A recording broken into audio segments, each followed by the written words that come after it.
o nosso momento. A Deus toda a honra, toda a glória. Como já havia dado o anúncio aqui, eu não duvido que você vai sair da igreja hoje melhor do que quando você aqui chegou. Pastor Oliveiros, ele teve uma complicação severa no trânsito da Dutra, impossibilitou a chegada dele aqui hoje, mas quero dizer que ele é o orador oficial dessa semana de oração jovem, e que, se Deus quiser, amanhã às 7:45 ele estará aqui conosco. Então você que veio hoje, que você possa sair daqui hoje decidido a retornar amanhã, a semana inteira. Eu não tenho dúvidas que essa vai ser uma semana especial na nossa vida. Através da ministração da palavra de Deus, o Senhor vai operar milagres na nossa vida. Milagres. Então é importante que façamos a nossa parte, nos colocando numa situação favorável para que o Espírito Santo de Deus fale conosco. O tema da semana de oração, qual que é mesmo? Essa expressão assim relativamente moderna, né? Plugados. Os mais antigos, eu poderia simplificar esse tema. Como seria? Seria o fio na tomada. Facilitou, não? É o fio na tomada. Plugado. A gente entende que aquele que está plugado, ele está em conexão com uma fonte de energia.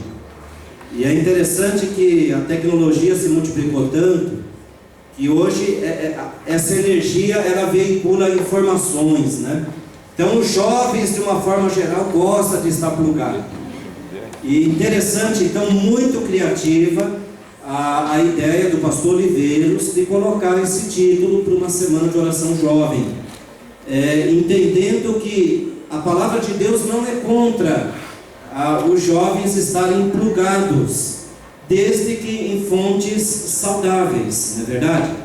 E por outro lado, o Deus Pai, o Deus Filho, o Deus Espírito Santo, através da sua palavra, oferece uma oportunidade fantástica para que todos nós aqui estejamos 24 horas plugados, né, com a energia verdadeira, o poder de Deus, capacitados para enfrentar os desafios que cada dia nos deparamos aqui nesse mundo. A hora que eu recebi a notícia que o Oliveiros não vinha, já entrei em oração, né? Mas foi uma das orações mais rápidas que eu fiz. E aí eu fiquei pensando, o que partilhar com os meus queridos irmãos aqui? Abra a tua Bíblia, 2 Timóteo capítulo 4, verso 10. Nós vamos estudar nesta noite, então, a história de alguém que um dia esteve plugado, e por alguma razão ele desplugou-se. E se esse relato foi preservado na Bíblia, 2 Timóteo, é porque assim Deus achou que seria útil para cada um de nós aqui nessa noite, leitores e amantes da palavra de Deus. 2 Timóteo capítulo 4, no verso 10, aqui está citando um personagem bíblico pouco mencionado, porque Demas, tendo amado o presente século, me abandonou, e se foi para a Tessalônica, Crescente foi para a Galácia, Tito para a Dalmácia. Interessante que 2 Timóteo, a carta que o apóstolo Paulo escreveu a Timóteo, a segunda carta, tudo leva a crer que o apóstolo Paulo compôs essa carta num ambiente de prisão. O apóstolo Paulo se achava preso.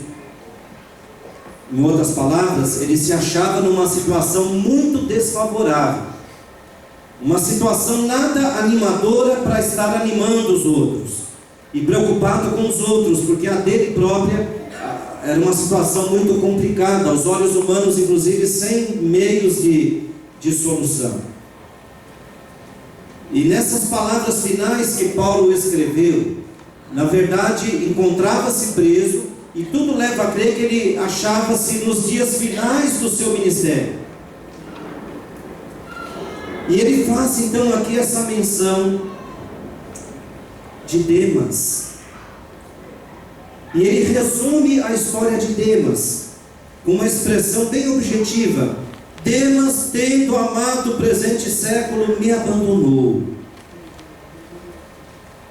Essa expressão, ela nos transporta aos bons tempos na vida de Demas. Porque se Paulo disse que Demas o havia abandonado, significa que por um período da vida, Demas estava próximo de Paulo.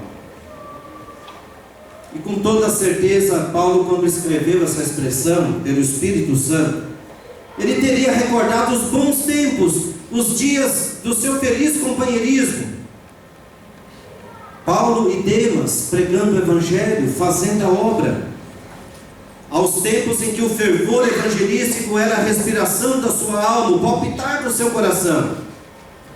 O propósito do apóstolo Paulo, como sabemos, qualquer leitor superficial da Bíblia percebe que o objetivo de Paulo era conquistar o mundo para Jesus. E Demas não somente viveu os sonhos de Paulo, como também partilhava desses esforços para ganhar a humanidade para Cristo. Com toda certeza, quando os perigos e ameaças cercavam a vida de Paulo, Demas estava ali presente. Quando uma nova igreja era fundada por Paulo, ali estava Demas para dar o devido apoio.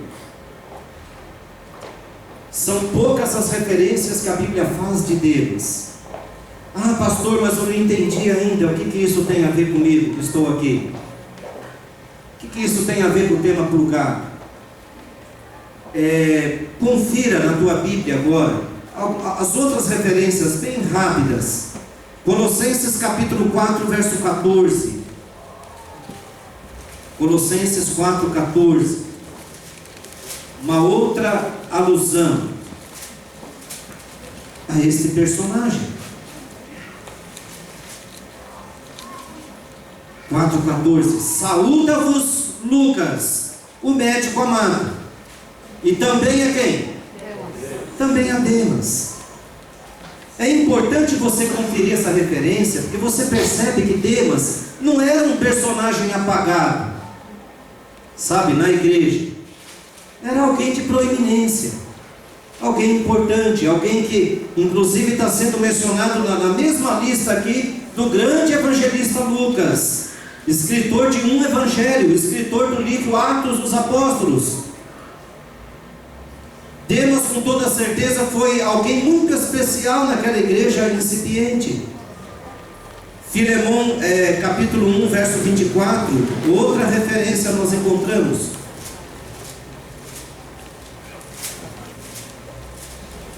Filemão, capítulo 1, verso 24.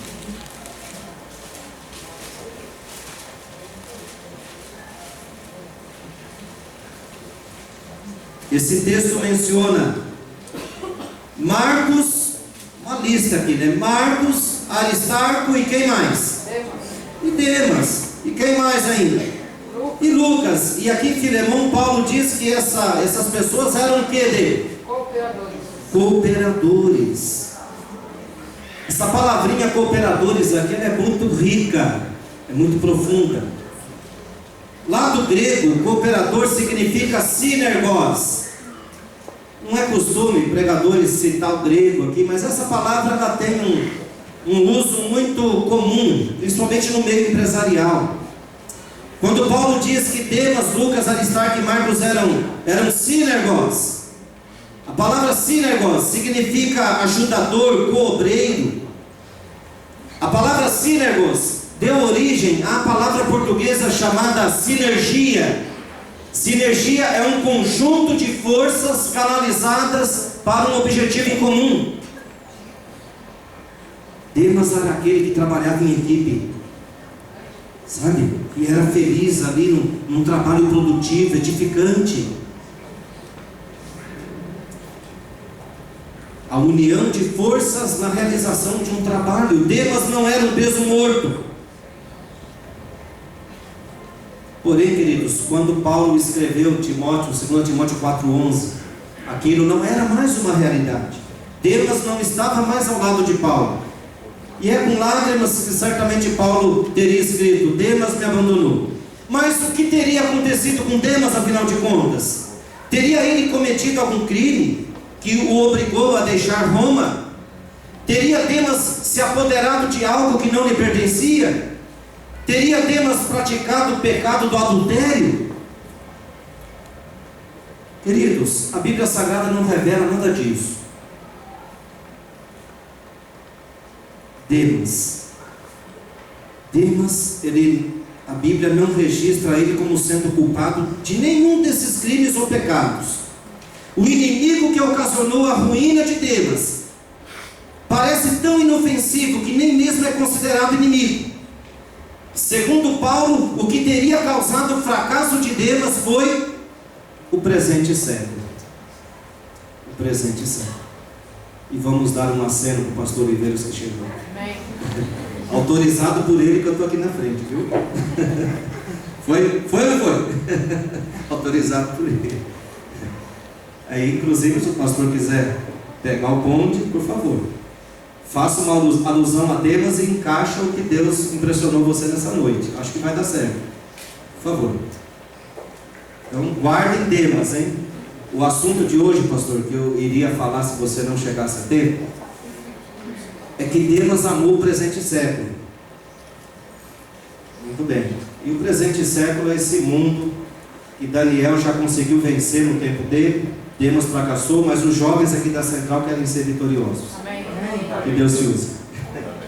Pastor, muito obrigado, pastor. Uma boa noite para todos. A gente não quer passar do horário. Obrigado, pastor, pela palavra, por nos ajudar. Cruzar a estrada na volta de final de semana tem lá os seus riscos aí, e a gente sabe como é que é. Desculpa os irmãos, agradeço a paciência. E eu também não quero sair daquilo que o senhor falou, pastor. Nós temos muitas biografias na Bíblia. Todas elas estão lá por um motivo. Eu não acredito que nós temos informações desnecessárias na Bíblia, informações acidentais, informações que chegam e que não tem lugar. Cada frase, ela é meticulosamente planejada. Eu me lembro, por exemplo, quando a gente lê o final do livro de João, onde ele diz ali que Jesus fez muitas outras coisas, mas essas aqui foram selecionadas para que você entenda quem é Deus e conheça o caminho. A história de Demas não está aí por acaso. Ele surge em uma frase apenas, pouca informação, mas o suficiente para que a gente entenda o que significa amar o presente século. Qual que é a lição disso daí para os jovens? Eu tenho dito que os jovens, eles têm poder de fazer aquilo que eles querem. Quando um jovem coloca na cabeça que quer fazer alguma coisa, dificilmente ele não vai fazer isso. O jovem, quando ele quer namorar alguém, os pais às vezes sabem que não é o melhor, mas ele põe na cabeça que ele vai namorar, é bem provável que ele vai namorar.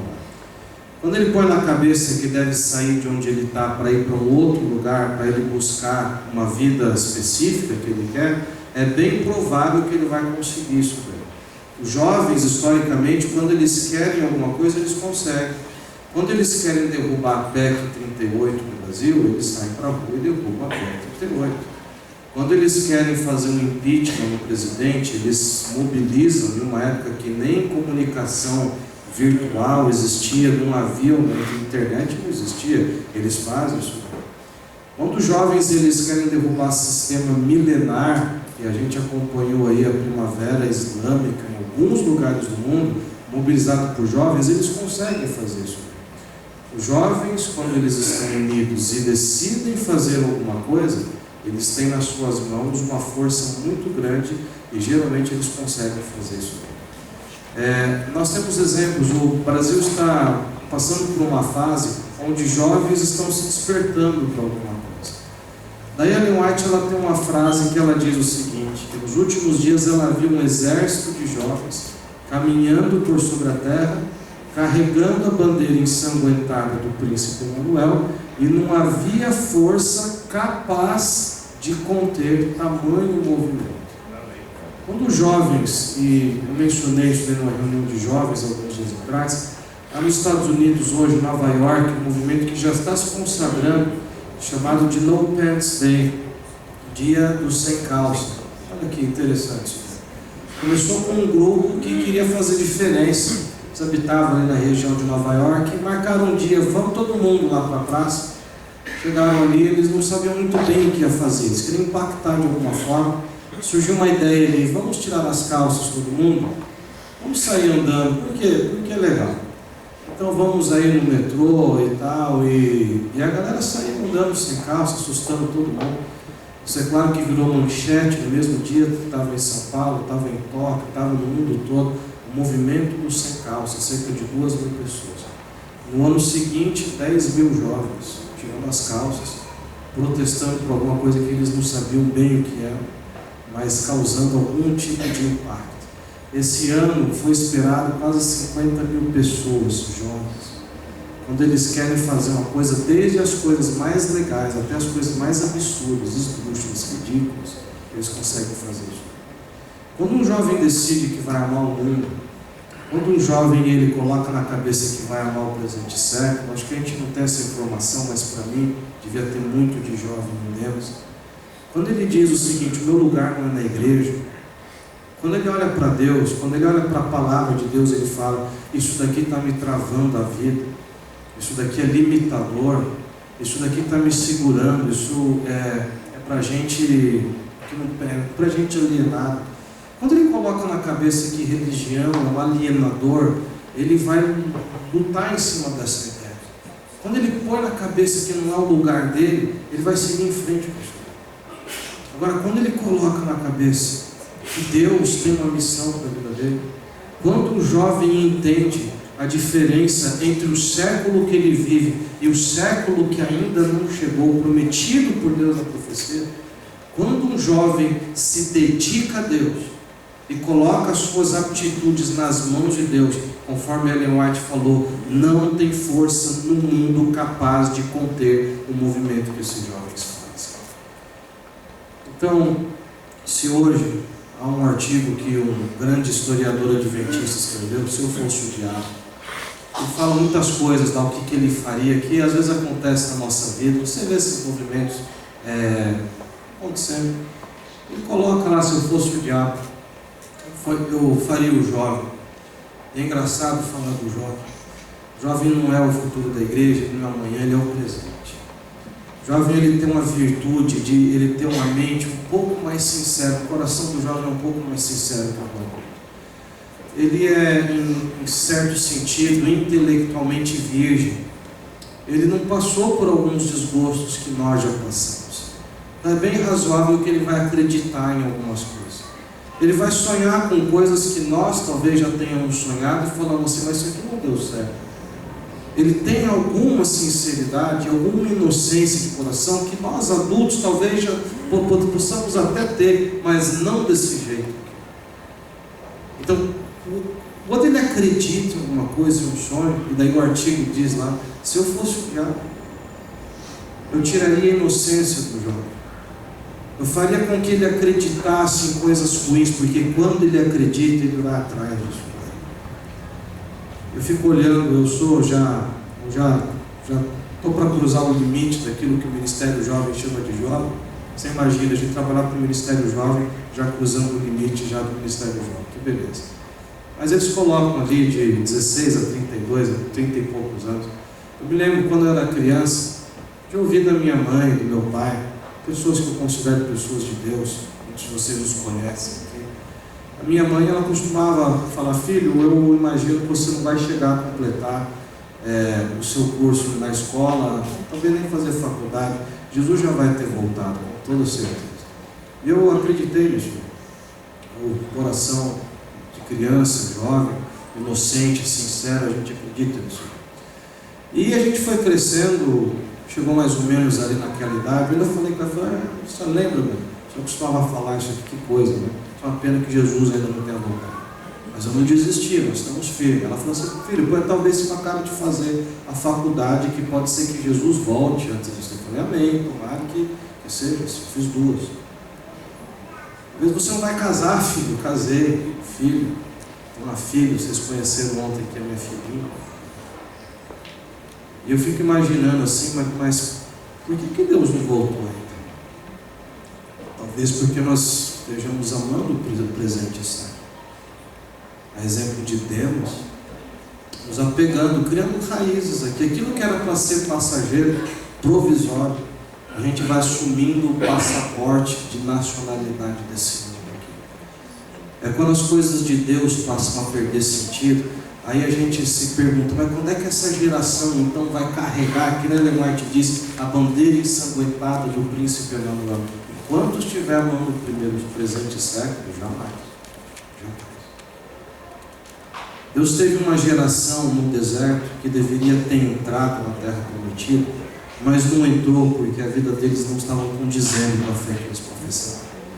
E Deus teve que levar 40 anos essa geração até que morressem todos e surgisse uma outra geração. Uma geração que estivesse disposto a dar a vida.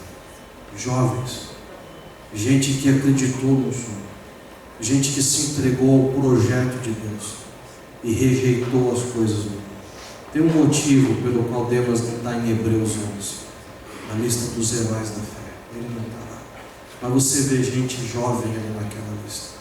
Gente que deixou de ser faraó para ser perseguido e zombado no deserto, mas para dizer assim: eu vou carregar essa bandeira ensanguentada aqui. Gente que a Bíblia diz foi cerrado no meio, teve a cabeça decapitada, foi decapitado, teve sua cabeça cortada. Gente que deixou de aproveitar os prazeres temporários, pensando em uma terra longínqua. Quem somos nós? Quem é o jovem da igreja? Eu quero fazer um desafio para você, irmão. Eu não quero culpar nenhuma geração que veio antes de você, inclusive a minha, que ainda está militando na mesma luta. Mas eu quero te propor um desafio. Se a minha geração não fez com que Jesus voltasse, eu sou dela, eu consigo apontar para você inúmeras coisas, então eu não preciso que você fale aonde que a igreja está errada. Conheço essa igreja de dentro para fora, crescer nela, eu sei onde está certo e aonde ela precisa melhorar. Não é disso que precisamos. Mas eu quero desafiar você, João, a construir a geração que vai ver Jesus voltar. A geração que ela vai ter a fé que não seja abalada, que não tenha brechas. A geração que vai reconstruir os pilares que o mundo tem que ver, que vai assumir de vez uma única bandeira. Ela não vai andar com a bandeira de Paulo na mão e com a outra do presente século na outra mão, mas ela vai dar a vida por essa missão. Ela vai entender o seu papel. Para essa geração, a vida dela não é mais importante do que a missão de Deus. As coisas do cotidiano, a gente fala coisa do mundo, a gente pensa que é só coisa errada. Não, as coisas boas também não vão tomar o lugar de Deus. O seu trabalho não vai tomar o lugar da missão no coração dessa geração. A sua vida, a sua saúde, nada vai tomar. Eu fico imaginando e orando a Deus: Senhor Deus, tomara que seja essa geração que faça aquilo que eu fiz de bom, mas faça aquilo que eu não consegui fazer. Que assuma nessa corrida de revezamento a bandeira ensanguentada do príncipe Emanuel e que veja acontecer aquilo que muitos heróis bíblicos quiseram ver. Como Paulo queria poder ter vivido esse tempo aqui, mas Deus disse assim: não, eu tenho coisa melhor para o fim dos tempos. Essa época que Davi quis viver, Adão quis viver isso aqui, mas Deus disse: eu tenho o meu povo para o fim dos tempos. Eu tenho a geração correta, aquela que vai desprezar o presente século, aquela que não vai assumir o passaporte desse século, aquela que vai viver a vida que Deus quer que ela viva, que vai ser luz, que vai ser sal e vai marchar e não vai ter poder no mundo capaz de conter. Amém. Amigo, quando um jovem quer fazer uma coisa, ele faz. Eu estou orando para Deus, para que os jovens da minha igreja queiram pregar o Evangelho. Porque o dia que eles entenderem que isso daí é possível, já está escrito, não vai ter força no mundo capaz de conter. Está na nossa mão. A nossa vez começou lá no Éden, e Cristo está muito próximo de voltar. Não desista desse sonho. Vista essa camisa, acredite nessa ideia. Deixa Deus usar você sem limites. O presente século não é suficiente para você. Tem coisa melhor te esperando. Deus te abençoe. Deus te use poderosamente.